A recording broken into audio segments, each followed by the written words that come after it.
Hey Tom, how you doing? Hey there, how's it going? Doing well, doing well. How are you? I'm doing well today. How about yourself? Doing great. Thank you for being here for today's episode of Darla Moore Mentorship Program. I appreciate it. Yeah, glad to be here. You bet. Great. Well, I prepared a series of questions here I'd like to ask you, and the common theme overall is essentially just insight I hope to gain to really take as most advantage of the program as I can. Essentially 10 things I'd like to know more about, leaving the program if it were to end today, things I would want to know from a mentor in this situation. So I'm gonna Sure. fire them away. No, we would love to get as many as we can, but no need to hold back any elaboration. I won't hold back follow-up questions because I know that at the end of the day, if I need them answered, we could talk through that and stuff like that. But Fair enough. Fair yeah. enough. So, I mean, I'll start out simple, just because, we're on week what, 5 of 6 in this program. And, one thing I haven't gotten to ask you is I know you're not new to it. You mentioned this as being a couple years in. And is I was curious, is there anything specific about the experience or about being a mentor that keeps driving you to contribute and to take part in this program year after year? Yeah, I find that I have a really high intrinsic need to pay it forward. And that's really as a result of the mentorship that I received, when I was a both an undergrad and a graduate student. It just really helped me in ways that outside of the classroom and outside of a first job, so to speak, helped in ways that I could really not imagine. And so I've always felt inspired, to pay that forward. And it was a number of years before, there was a formalized mentorship program. But as soon as I saw that opportunity, I jumped on it. And heck, I don't know the exact number of years, but it feels like at least the last 10 years I've participated in the program. And from what I can tell, it seems to grow each and every year, more mentors and more mentees. That's excellent. And so, I can see how that could drive you to participate, start something like that. But I'm curious, you received all this mentorship, it paid dividends in your development, your career, your personal development, so there's that initiated it. But would you say there's something about the experience of mentoring in itself that drives you to come back? Yeah, it's, I like to teach, I like to share. My wife and I have been married 37 years, and we have, five adult grown children that have all been through college. So I kind of I'm able to bring a parental aspect of it, although not formally, when I work with students. So I kind of have an idea from that perspective. And I think all the other, mentors would agree with this aspect is, we were all 20 something at one time as well, Yeah. and what we didn't know back then that we know now is like, man, if you answer that, what do I wish I knew back then that I Right, right, right. that I know now? And so that kind of drives a lot of it, And Yeah. one thing that I learned in particular, just through experience for me, I was a senior and then a grad student, when I really embraced the mentorship or the mentor that I had. And that was really meaningful for me. I don't know if it would have had as much impact, when I was a freshman or sophomore, even because, I didn't even know what I wanted my major to be at that point, Mhm. and I have found very similar in the Darla Moore program, and I've worked with incoming freshmen, and I've worked with graduate students. But what I have found to be the best, at least a best fit for me, is when I get paired with either, a senior that's about to graduate, interviewing, looking for jobs, maybe going to grad school, or a grad student like yourself. And so that's one of the requests that I put in each year. It's not a requirement. But as a mentor, we get to say, do we have any preferences or requests? And that is something that I've put in the last few years, and it's been granted for me. That's awesome. And I guess that's honestly a great segue into another question I had for you prepared. I'll be honest with you, it was towards the bottom of my list because, I was just going to bounce around, see where we naturally got.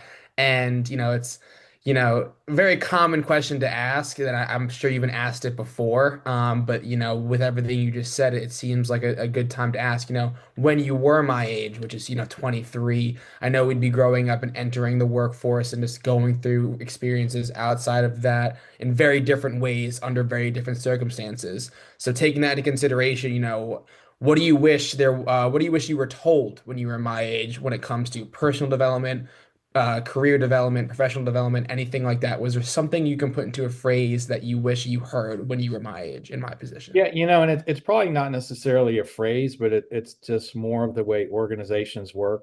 And I think it's important for our listeners to know, I haven't seen the questions before this, but so far so good. They're right on spot. Um, and you're really, hitting it, in my sweet spot, so to speak. But, from that perspective, when I was 23, I knew everything. Okay. I was smarter than my dad. I was smarter than my teachers, at least so I thought. Okay. And when I got into grad school, I was working full time and going to school at night, part time. And one of the things that I didn't really understand or didn't feel that, I had a good grasp on, and that's organizational dynamics, or some people call politics. And it was something that I kind of learned by observing, learned by experiencing, just learned by being a victim of it, and just kind of saw firsthand. My first job at that point was working in state government, and that was an eye opener. And then, I went into work I was basically, have been an entrepreneur all my life, but went to work for a company that had five people. And there were no politics at that point. There's five friends and we're growing a business. By the time we were done, we had grown it to over 500 people in nine locations throughout the Southeast. Ended up selling to a publicly traded company. And as you can imagine, there was a lot of group dynamics and politics that transpired, as it got towards the latter stages of Mhm. that. But it, Right. it was an experience that has stayed with me to this day. It's not anything I would trade. I did work inside of a publicly traded company, and it wouldn't be my first choice to do that again. Mhm. Gotcha, gotcha. And another question that kind of brings me to goes hand in hand with this, but I definitely wanted to ask is, I'm in this setting where, excuse me, so much of what I'm focused on, quite literally 24/7 since the middle of July or beginning of July, really, when I began this program, has been professional development, developing the networking skills, business acumen, everything on that to get the job that I want. And I was curious, when it comes to being in that position, is there anything about, development outside of that personal development that you recommend someone focuses on in order to achieve that level of success, which honestly, I would imagine would contribute to career success as well. Yeah, so the old saying is, you right now you're drinking from the fire hose, okay? Yeah, And yeah. and yeah, you're consuming as much as possible, and that's don't ever stop that. You need to keep doing that. But not only learning about yourself, but learning about others and how you can interact, with others that may be different than you and also similar as you will be a key component, because that's also part of the bigger picture of, organizational dynamics and politics as well. hmm Excellent. So that's good. That's good to know. And then in addition to that, another question I wanted to ask is, it's going to come back to the common theme of me being in a position under very different circumstances as you were. But you've developed so much and you've achieved so much, and so much has changed. In today's day and age, what would you say, if there is one, is a good metric you would use to measure personal growth? As far as metrics, some of those are really hard to quantify, but the things that you can break down, as far as, how many contacts do I have in LinkedIn? How many resumes have I sent out? How many job interviews or job, applications have I applied? How many interviews? So things in your process that you can quantify and create metrics around, I think that's a good way to keep score of your process, so to speak. But at the end of the day, the end game is still the outcome of, landing a job in a field, in a career that you are striving for, and things like that. But always be open to learning, along the way, because what you learn today, can help you tomorrow. And there's still things, heck, that I learned as an undergrad that still help me in my career today. Interesting. So I want to, not exactly switch gears, but to kind of focus on something else that I feel like I've gotten a lot out of during our sessions, and that's the fact that you are a high performance coach. And what I've been really curious about is, that tells me you excel in something well enough that you could teach it to others. Like a ski instructor, so good at skiing they can show it to someone else. I've been a personal trainer. I've been so well versed in fitness and, weightlifting that I'm able to give that to someone else in an effective way. So I'm curious, how can you define or how would you define that something that you excel in that lets you teach it to someone else? Yeah, so a couple of things. I don't know if it boils down to one single thing. It's being able to interact with people and being quote unquote a people person. When I was your age, I was terribly shy, painfully shy, and having a mentor really helped me get through that. Through some formal channels. Had worked with a public speaking group named Toastmasters, and that really helped get me out of my shell, so to speak, and found out that really you can have multiple roles. You can have your personal role, and then you can have your role as the performer or your work life, so to speak. And it's okay to take on different personas. Like if I go to, let's say, a holiday party that's coming up this time of the year, if I'm going there as just, hey, I'm Tom Winterstein, just plain citizen, whatever, I'm more likely to kind of just hang out in the corner and not talk to a lot of people and just kind of observe and see what's going on.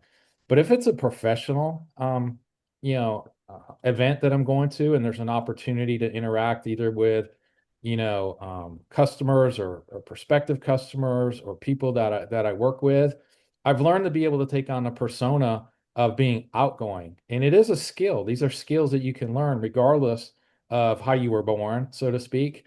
And to be a performance coach, everything kind of boils down to a process. And Hmm. what's the process for accomplishing your specific goal or your outcome objectives? And Hmm. there's a lot of things we can do, from a personality standpoint to develop our personalities, to develop our mental mindset. Just like, we go to the gym to develop our bodies. Well, there's tools and techniques that we can do to develop our minds and our Hmm. personalities as well. Yeah, so when I hear you say the first thing that comes to mind for me is that could easily lead to people who may be more shy, being put in positions where they may not be comfortable adopting the personality that's advantageous at that moment. Is there something you would say to those people, whether it's like, just be, fake it till you make it isn't always advice someone can take when it forces them to get out of their shell in the moment. So I'm curious if there's something you would say to someone like that would really give them concrete ways to adopt that persona. Because I see what you're saying. I just can Yeah. see how it's so much easier said than done. Sure, sure. And it's okay to know your boundaries. But it's, those are the comfort zones for us. But sometimes sometimes people will pull or push you out of your comfort zone, like my mentor did when I was your age. But then as you mature, you can learn to move yourself outside of these comfort zones, if nothing else, just to learn. And Hmm. one example that comes to mind, my wife is in healthcare. And when you look at doctors and what they do, they go through a tremendous amount of schooling, but a lot of what they learn is in the clinic. And let's say a doctor specializes, in asthma or something like that. They've gone through a number of rotations in non-asthma related things. They could have spent some time in the emergency room, which maybe they hated. Maybe they Hmm. spent some time in an OBGYN clinic, which wasn't their first choice.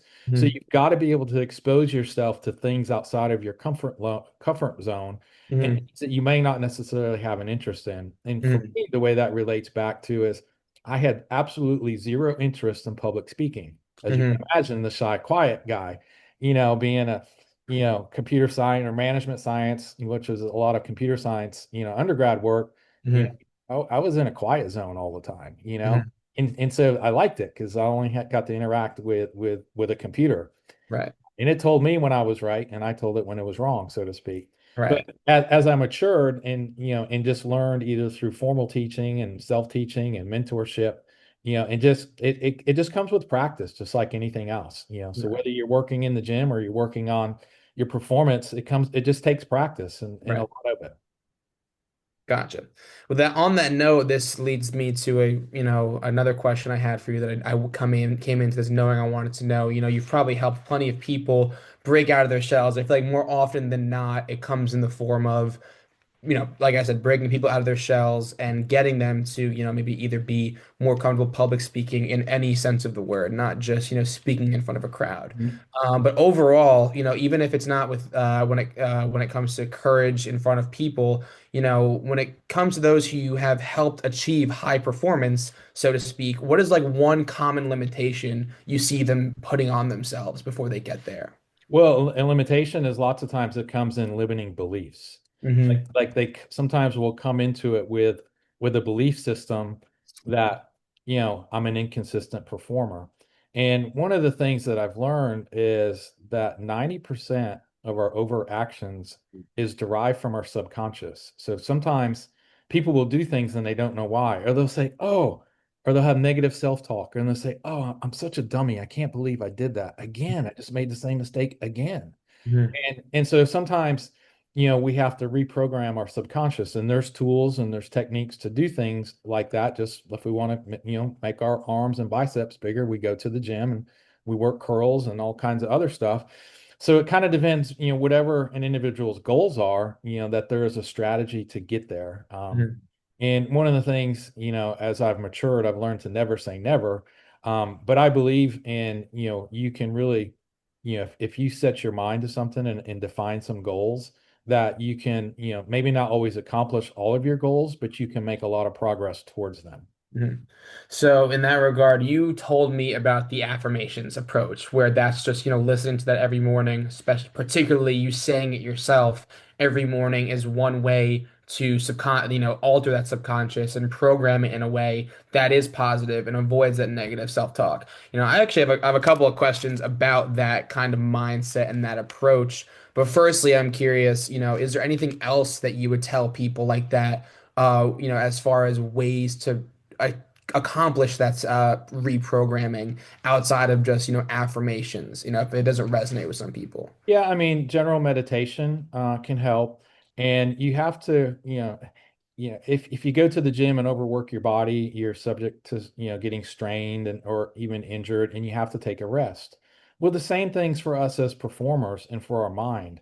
At some point, we've got to take breaks, and it seems to be a badge of honor in our corporate culture, at least in the US, that, hey, I've worked 70 hours or I worked 80 hours this week, and you're the first one to get there and the last one to leave.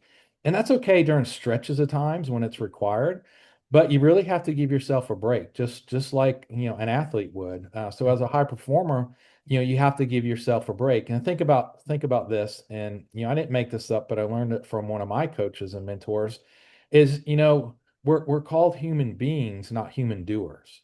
So Hmm. sometimes we just have to be and not always do. Hmm. Yeah. That's great advice that I've actually haven't heard yet. And Yeah, so we've got to have these defined breaks and rest periods. And binge watching something on Netflix is not the break that I'm talking. It's like, Mhm. get away, unplug, read a book's okay, but don't binge read, stuff Mhm. like that. So just, whether it's get outside, just hole up in a room, take extra naps, whatever it takes. But it's important to periodically schedule those, like once a Mhm. quarter is not too often.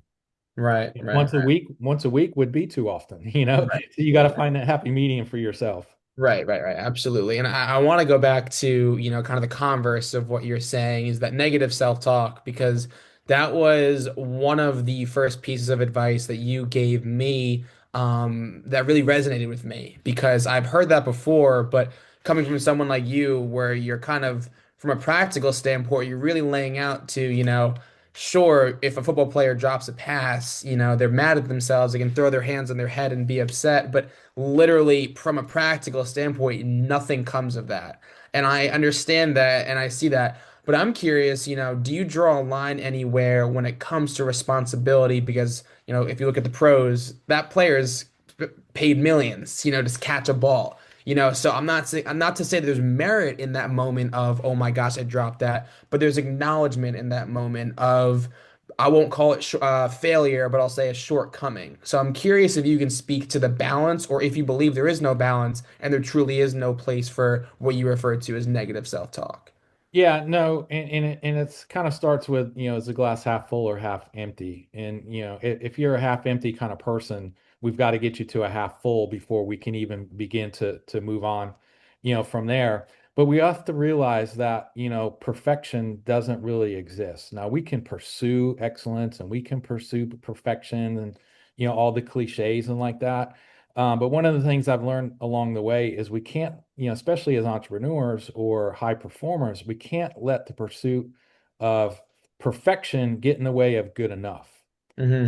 And so that doesn't mean that we lower our standards, but Hmm. sometimes, being 96% of where we wanted to be is good enough. The clients Right. are happy, your bosses are happy, your peers are Right. happy, and as long as it's a win-win situation, then Hmm. then like I said, you can't let the pursuit of perfection get in the way of being good enough. Hmm.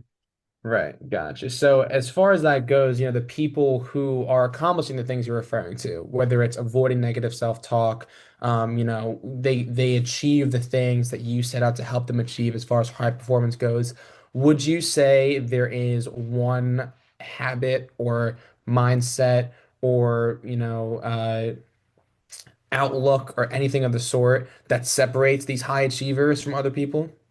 Yeah, and again, lots of times it doesn't boil down to one single thing, but in this scenario, there's a major thing, and that's what we like to call control the controllables.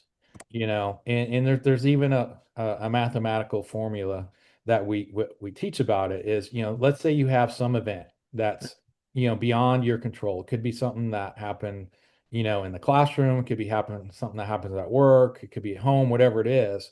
And that event happens, okay? So that's the E of the equation. The E plus R is your response, okay? Which you can 100% control equals the outcome.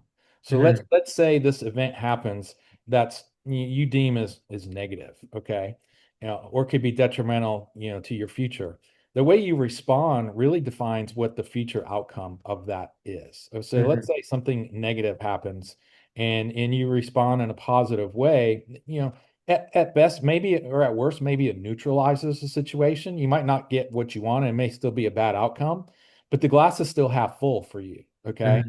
And so whatever it happens to be, and that's kind of an oversimplified scenario, but even, whether it's small or large, control the controllables. Like, Right. for example, as a student, no one controls your work ethic besides you. Okay. You can Hmm. control the amount of work that a professor gives to you, but you can respond, you can control how you respond to Hmm. that workload that's put on you. And then, the O is the outcome. In school, it comes down to grades and stuff like that. Right, right, right. And Right. so Is there an outcome outside of grades that you would view as important, as someone who tries to take advantage of this, mentorship for more than just professional and educational accomplishments? Do you see an O that you think is a good metric for like personal growth? as far as being a mentor or just in general. Just in when it comes to, we spoke about how you can measure, personal growth, or you mentioned metrics earlier. I think when I'm in this program, it comes down to grades and leads on jobs a whole lot. Those are the O's that I'm constantly focused on as I drink out of the fire hose. And I'm Right. curious if there's another O that you would recommend, or not recommend necessarily, but if you were in my shoes, you would see yourself working towards and trying to manage as well. Well, keep in mind, you don't control the outcome. You only control the response. Hmm. Right. So the harder you work at your response, the bigger Right. the outcome can be. And I'll give Right. you an example in your specific case or other students right now is sure, right now your outcomes are leading to, perhaps interviews and offers, but at some point it could also lead to an outcome of a higher job or, salary offer than another. Okay. Hmm. And so the harder your response is, the harder, you work at your response, Hmm. the greater chance that you have at a bigger outcome. Right. Gotcha, gotcha. So in this entire world of high performance and where you help people get and all stuff, especially from someone who may not be familiar with advice like you've given me, or even looked into reprogramming their subconscious, or just adopting habits of high performers. It's kind of a general term and can be ambiguous in a lot of ways, especially from the people probably associated with athletes and not just people in the workforce or anyone off of a football field or soccer pitch or whatever. So, what is one thing that you think people generally misunderstand about the term high performance? They might not know what high performance. It typically what I see and have observed from experience, limiting beliefs creep into there because people say, "Well, I'm not a high performer. I don't think I ever could be a high performer. So why should I work on it?" Okay. Hmm. And I see that quite a bit. And so there's a lot of myth busting that goes on from a performance standpoint. And that's one of them about what and it does kind of boil back to, control what you can control Hmm. from that standpoint. And so there's a lot of myths versus facts when it comes down to performance.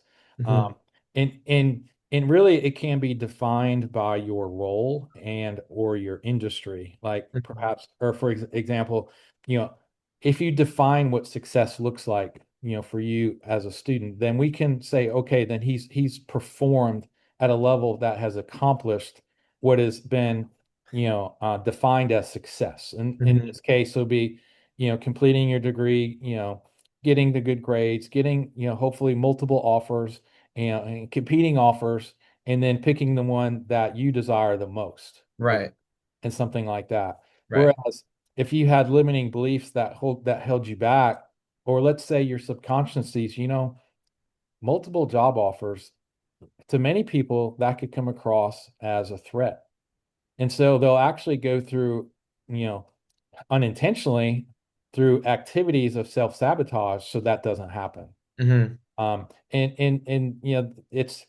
I'm not a psychologist, but I've worked, closely with high performance psychologists that have taught me that there's a lot of the, underlying subconscious things, like whether it's a limiting belief or you're only as good as your last interview, rather, Hmm. whether it was good, bad, or indifferent. Right. It's kind of the recency bias. Like, how did I do last time? And you carry that forward. Whereas, Right. each interview, should be considered, they're mutually independent, exclusive. The person that's interviewing wasn't in the last interview, so they don't know if you thought you botched it or whatever, or how good it went, but your Right. subconscious does. Right. You have to learn how to be able to identify that. And a lot of it comes down to like self-awareness, Hmm. you know, um, whether, some other techniques that we do, and it relates to a response of, red light, yellow light, green light. How did I respond to this? What was I very, very upset? Was I enraged? Was it anger? Red light, Hmm. was I just really cool Hmm. with it and passive? Was it yellow? Or did this, hey, just really inspire me to work even harder? Hmm. And so there's techniques that I work with individuals where we work on these, red light, yellow light, green light techniques just in everyday, practice. And, Right. a very simple one is that you're driving down Assembly Street and someone cuts you off. Do you go into road rage and you're honking your horn and you're waving your hands and yeah, all this other kind of stuff, or you just wave them in? Yeah, come on in. That's fine. You're good. Right. And so it's just, I like to people watch. I'll watch a lot of, recordings online. I'll watch live interviews just to read people's body language. Okay. And I know we had talked a little bit about that during the program, but Yeah. that's all just part of, the process of being a high performer. Right. Right. And that whole answer reminded me of another piece of advice I've gotten during my education that probably is one of the pieces of advice that has resonated with me the most, and that's that we go through the stress of being in school, and when it comes to stress and stuff like that, 90, I want to say 90% of people, they struggle with the idea of what if I have this presentation? What if I mess up? What if I forget what I was gonna say? What if I don't get a good grade? What if, and then a negative outcome? And people have no inclination to think, what if it goes great? What if it doesn't go bad? Or even if the thought process isn't what if it goes well, the thought process is almost never what if it doesn't go bad. Right. And it kind of sounds to me like, for as far as a common misconception for people of this mindset is they're guilty of that a lot, where they're always focused on the what if it doesn't work out, what if it doesn't go well. You start opened up with, I'm not a high performer, I'll never be a high performer, because they never think of the idea like, well, what if I can be? Yeah. Right. No, and lots of times, and I see individuals like that is they actually have a fear of success. Hmm. And things beyond their own recognition keeps holding them back. Whether Hmm. it's, self-sabotage, or they'll act inappropriate to a peer or to a boss or to a Hmm. customer. The hothead, temperament, so to speak, that, Right. and it's not always a man, it can be a male or a female, where that hothead temperament can come out. And at the end, they're all apologetic and I'm not sure why I did this. Right. And it's because things, coming from their subconscious, which means from their past, are creeping in, to that specific, environment. Hmm. And either don't know how to identify, and if they do know how to identify it, they don't know how to manage it. Hmm. Okay. And that's Right. that's all part of becoming a high performer, is being able to identify things about yourself that you can manage and direct in a productive way that you want it to be. Right. Right. And So those yeah. things can be easy to say, but very hard to do. And Mhm. more times than not, it comes with a lot of time and a lot of practice. Right. So on that note, this leads me to another question I had. It's probably one of my more loaded questions because I know there's probably a number of ways to answer it, and I'm kind of giving you the burden of trying your best to find the best answer. But with people like this, can oftentimes be people with these limiting beliefs are individuals who clearly sometimes have potential and are struggling to live up to it, whether that be due to discouragement from failed efforts or just limiting beliefs in themselves that prevent them from starting. People like this who don't seem to be living up to potential they show, what would you tell people like that? Yeah, well, the start stops most people. Starting to be successful Yeah. will stop most people, or they're getting ready to get ready for a very long time. At the end of the day, and I read a book a very long time ago by Rick Pitino, who's been a long time college and professional basketball coach, and the title of the book was "Success is a Choice." Yep. And I believe that wholeheartedly. And you have to choose and you have to want to be successful. Now, Hmm. you also have to be able to define what that success looks like. It Hmm. can't be open-ended or very ambiguous, because how would you know if you accomplish it? Right. And I think sports give us, the easiest definition of that is, because you have a winner and a loser. You Right. define success by wins. Yeah. You're an individual athlete, well, you define success, how many yards did I run? How many yards did I throw for? How many passes did I intercept? So just like a game has all these different metrics, and Hmm. that all boil down to the final score. Well, high performers can have all these kind of metrics that boil down to, have you been able to achieve your defined success? Hmm. Right. And so people in that rut, whether it's they're scared of the start, whether it's, they just have these limiting beliefs that are stopping them from even going after their potential and taking concrete steps towards that. There's so many different approaches you recommended. And I'm curious, what would you say is the best step one? Whether it's be order this book and read it and really take into account all the lessons it teaches, whether it be start the affirmations. What is your favorite step one to recommend to people who seem to be scared of success? Well, yeah, I mean, if you've got someone that you have followed who has been inspirational to you in your life or career, and it could be a family member, it could be someone you don't know, it could be a famous person, it could whatever it is be around like-minded people, or be around people that you want to be like. So Hmm. success breeds success, another cliche, but it's true. So if you want to be successful and you don't know where to start, try being around successful people. And Hmm. sometimes he's like, well, how do I find them? Well, you can find them in school if you look. You can find them in the community. You can find them, in your faith-based organizations. They're everywhere, hospitals, wherever. They're successful people everywhere. Hmm. So go volunteer, okay? And Hmm. be around people that are less fortunate than where you're at. And you Hmm. kind of get out of that woe is me mentality. Oh, I can't be a performer. So it's all kind of relative, okay? So success breeds success. Try to be around people that you aspire to be like. Um, whether it's someone that or role based. And volunteering is a great place to get that exposure. Hmm. Great. Well, that's a great place to start for sure. And on all this stuff we're talking about, just being able to focus on and learn from the ways to rise up and progress. It ironically, and I guess maybe not ironically, because you'll probably understand the curiosity, makes me curious about times that weren't that way. And that actually leads me to the last question I haven't gotten to yet. These were in no particular order, but it was definitely a question I wanted to hear about. All of this talk about what you've learned that makes you be a high performance coach and become a high performer. What was the biggest setback in your career, and what did you learn from that? Yeah, no, and so that's something that everybody will have to deal with, and that is failure. What happens, if you don't start out planning to fail, but Hmm. what happens if you do fail? Hmm. Okay. And there was a lot of folks, myself included, around the 9/11 terrorist attacks that really had a direct and just dreadful impact on business and business growth.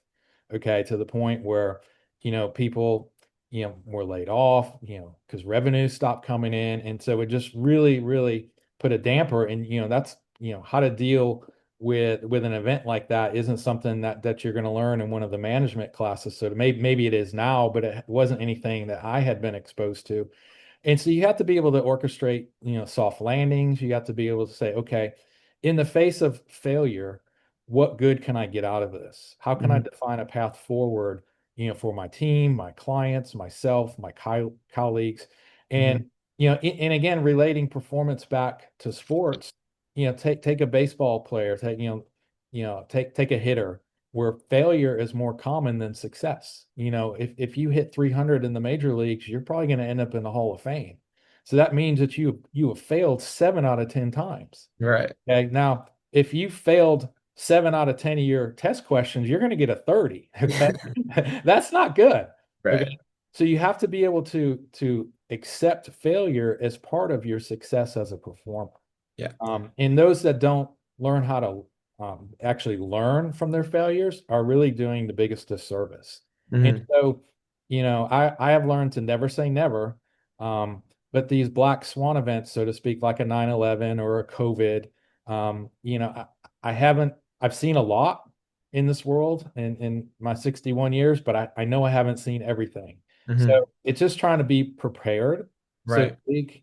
People will tell me, "Oh, Tom, you're like the luckiest person I know." And I'll rephrase it, well, I consider it to be blessed, not lucky. But it really does come down to, another cliche is when, preparation meets opportunity, Yep. that's Yeah. where performers excel. Right. Comes down Right. to preparation.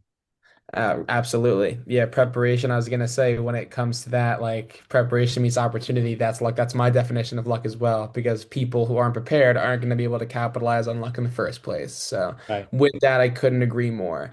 And that whole idea of being prepared for these failures and understanding that it's part of the process, but ironically, we never prepare to fail necessarily. We don't work towards these goals with the idea of failing in our mind, unless you're, of course, incredibly pessimistic that we're trying to discourage in this conversation. But that leads me to probably my most personally oriented question, because I am in this MBA program undergoing a lot of development and, preparing myself to not only enter the workforce, achieving the job in the sector and the industry that I want, but to one day be a leader, So I'm having this development, and oftentimes, of course, naturally, I would like to think that I am capable of leadership and I have stuff to offer and I'm an asset and just overall capable. But, as you probably know, especially in this current job market, you get a lot more no's than yeses. And as someone who is so privy to how that works right now, what would you tell, I won't even say someone in my position, like what would you tell me in that regard where, again, I would like to think I'm capable, but I'm being told no so much more than yes, to continue to work towards striving for the opportunity to finally prove that I am capable in the way I believe I am. Yeah. And so I advise this technique, to a lot of people, and it's very appropriate for you in this situation. And it comes down to, once you've defined what your success can look like, is we have to be able to plan for it and begin executing. We have to be able to monitor our execution. How's it going according to plan?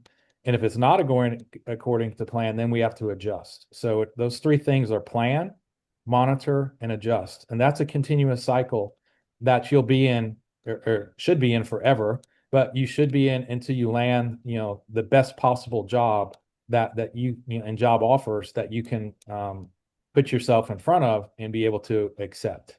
But then once you get that job, your planning, your monitoring, and your adjusting should never stop. Right. It's a cycle. Right. And that's a principle that I learned probably about your age. Hmm. I've refined my ability to do it as I've Hmm. matured. But that's a plan, monitor, adjust is something that has lived with me for decades now. And I don't ever plan to stop that approach. Define, plan, execute, monitor, Well, adjust. no, just it's three. Okay. Okay. We're going to plan. Let's say your success would be the job that you want. Okay. So how do we get there? We plan for it. Mhm. Okay. And we monitor our execution against that. How's it going? Yeah, yeah, Am I not getting enough job offers or interviews or whatever? And then make adjustments if yeah. needed. Okay. And sometimes, those adjustments aren't necessarily going to be what you want to do, Mhm. but the data is going to tell you otherwise and say, Right. hey, I've been working so hard on my plan. I'm monitoring against it. And I'm not getting the interviews and I don't have any offers. Well, there has to be an adjustment either to Right. the plan, um, of what you're trying to get done or sub parts or sub components of your plan. Mhm. Maybe you got to broaden your industry scope, maybe your geographic scope, whatever that monitoring or that adjustment has to be. But those principles of planning, monitoring, and adjusting will take you to where you want to go. Yeah, and I honestly, it's very interesting hearing you say that because as someone who, as I was kind of alluding to earlier, I like to think of myself as driven, as capable.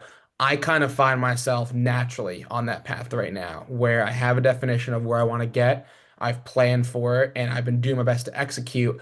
And so it's interesting that quite literally right now this week I've entered that adjustment phase where it's we're not getting the results I want yet. What can I do more? So I've been taking measures, reaching out to different kinds of people, scheduling different appointments to quite literally go through that adjustment process you refer to. So I can see in real time how really focusing on that three step or really three tenet mindset really can augment that progression. And you can really see growth when you don't know if you're already doing it. If you really apply it in that way, it really gets you to where you want to go. Right, right. Well, and that was kind of a great tie-in back to your personal situation. And I'm Hmm. going to leave you with one more nugget that I think will really resonate. Andy Grove was the founder of Intel, and years ago he wrote a book that was titled "Only the Paranoid Survive." And he was so paranoid about his company, and he was driven, like a characteristic you just mentioned, to be successful, but the way that applies to people like yourself or me of only the paranoid survive, what it meant to me is there's always something of I don't know what I don't know. That's my paranoia is I don't know what I don't know. And so I have to always be on the lookout for that as a gotcha. And if there's something, whether it's a complementary skill that I don't have, I have to identify, okay, this is something I don't have. How do I get it? Or if I don't have it, what's my workaround for it? And it doesn't mean I have to have that, skill set or whatever happens to be. But Hmm. I'm always to this day still wary of I don't know what I don't know, and Hmm. that's part of my drive that keeps me going, and that really was inspired by that book by Andy Grove, the Intel founder of Only the Paranoid Survive. Hmm. So, and you hear since I know you want to get into marketing communications, and so you hear it in a lot of commercials, whether it's stay thirsty or stay hungry or whatever it happens Yeah, to yeah, be, yeah. so yeah, keep your mind fresh and excuse me, and always be aware and of trying to answer that question of what is it that I don't know, and Right. try to discover what that is. Just a little follow-up question to that. How do you feel like you balance not knowing what you don't know and keeping that in your mind and controlling the controllable? Yeah, well, some things I don't need to know, okay? But if it's an area of expertise that I've gone deep in, I always think that I can go deeper. And so, and I'm using technology, whether it's AI or just standard, research techniques to kind of figure out, okay, what don't I know about this yet? Um, and you can do things by, just simple things like getting news alerts from certain, outlets, media outlets to, pinging AI every now and then. And, you know, um, a search engine search is going to give you different results than AI, but AI is catching up really, really quick with just the generative type searches that people are building into that. Mhm. So Right. leverage technology to help you answer that question. I Right. am. Gotcha. And I got to do a better job of that too, because it's here, that's for sure. And if I want to accomplish anything and where I want to be, I definitely got to be ahead of that. So I hear you. I'll be working towards that. Excellent. Well, that was all of my questions, all magnificent insight. And I hope I set the tone well because now I'm looking forward to what you have to ask me next week. You set the tone, superbly. You had all these questions. Now I wasn't keeping track, but I think it felt like you had more than 10 questions. Oh, like I said, I wasn't gonna hold back any Yeah, follow-up I'm questions. glad you I don't know if didn't. you noticed my little asterisk at the beginning. Yeah. I was definitely more than 10, but 10 main ones. And I'd be happy to email you the actual list I had so you can see what were my Yeah, main that's fine. and the notes I took along with it. I'll keep those in as well so you can see what I got Right. out of it.